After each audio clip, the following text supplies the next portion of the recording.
मुंबई में आपने बड़ी बड़ी इमारतें तो खूब देखी होगी, लेकिन यहाँ बॉलीवुड एक्टर्स के घरों और फिल्म सिटी के अलावा एक और जगह है जो बेहद मशहूर है। हम बात कर रहे हैं देश और एशिया के सबसे प्रसिद्ध और बड़ी स्लम कॉलोनी धारावी की। धारावी मतलब टिन की चद्दरों से बनी छत, बिना प्लास्टर की दीवारें, छोटी छोटी गलियां और उन गलियों में एक दूसरे को टक्कर मारते हुए निकलते लोग। वही धारावी जिसे मुंबई का दिल और छोटा इंडिया भी कहा जाता है। ये बस्ती मुंबई की ऊंची ऊंची इमारतों के बीच बसी हुई है। यहाँ लाखों की संख्या में दिहाड़ी मजदूर और छोटे कारोबारी रहते हैं। ये कहानी है धारावी की। This is Dharavi, one of India's biggest slums, an intricate network of alleyways and small businesses. भी ऐसी जो बात जब से चलना शुरू हो गई कि रिडेवलपमेंट होगा धारावी के अंदर, तो बहुत सारे लोगों ने दूसरी जगह पर ऑप्शन देना चालू कर दिया कि अगर धारावी में हमारा कुछ नहीं हो पाएगा।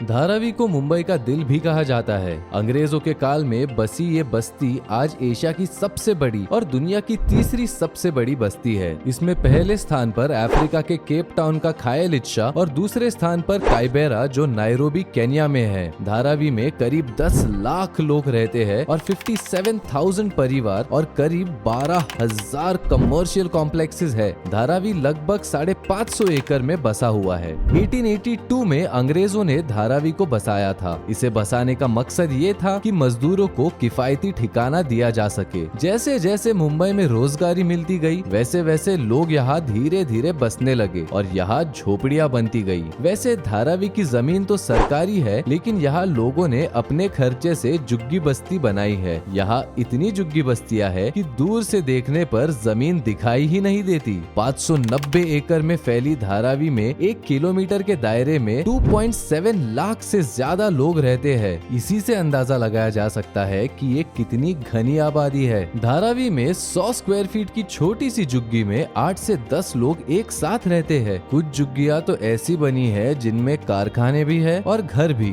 लगभग 80% लोग पब्लिक टॉयलेट का इस्तेमाल करते हैं। यहाँ की तंग गलियों में दिहाड़ी मजदूर और अपना कारोबार करने वाले दोनों किस्म के लोग रहते हैं। माहिम और सायन धारावी के दोनों ओर बने रेलवे स्टेशन है। यही से हर रोज लाखों लोग धारावी आते जाते हैं। यहाँ इतनी भीड़ है कि इसमें घुसने के लिए साहस और हौसला दोनों चाहिए। मुंबई की तरह ही धारावी भी काम के पीछे भागने वाले लोगों की बस्ती है। धारावी से फिल्में भी दूर नहीं रह पाई है। स्लमडॉग मिलियनेयर, गली बॉय, रजनीकांत की काला, 1992 में बनी Dharavi city of dreams, MX player पर धारावी बैंक वेब सीरीज, इन सभी फिल्मों की शूटिंग धारावी में ही की गई है। 2008 में एक फिल्म आई थी स्लमडॉग मिलियनेयर। इस फिल्म की शूटिंग धारावी में ही हुई थी। फिल्म में दिखाया गया था कि कैसे इस झुग्गी बस्ती में रहने वाला एक लड़का करोड़पति बन जाता है। ये बस्ती ऐसे ही स्लमडॉग्स की है। यहाँ हर चौथे घर में कोई एंटरप्रेन्योर मिल जाएगा। एक अनुमान के मुताबिक यहाँ 22,000 से ज्यादा छोटे छोटे कारोबार है। बस्ती में चमड़े की चीजें, गहने और मिट्टी के सजावटी बर्तन तैयार किए जाते हैं। इस बस्ती में बनी चीजें फिर देश विदेश में बिकने जाती है। रिपोर्ट्स बताती है कि इन झुग्गी बस्तियों में 5,000 से ज्यादा रजिस्टर्ड कारोबारी है, जबकि 15,000 से ज्यादा कारखाने तो एक एक कमरे में बने हुए हैं। यहाँ की रिसाइकलिंग इंडस्ट्री ही 2.5 लाख से ज्यादा लोगों को रोजगारी देती है, जिसमें महिलाएं और बच्चे भी शामिल है। ऐसा माना जाता है कि धारावी की एक एक इंच जमीन भी किसी न किसी प्रोडक्टिव काम के लिए इस्तेमाल होती है। एक अनुमान के मुताबिक धारावी में हर साल $1 बिलियन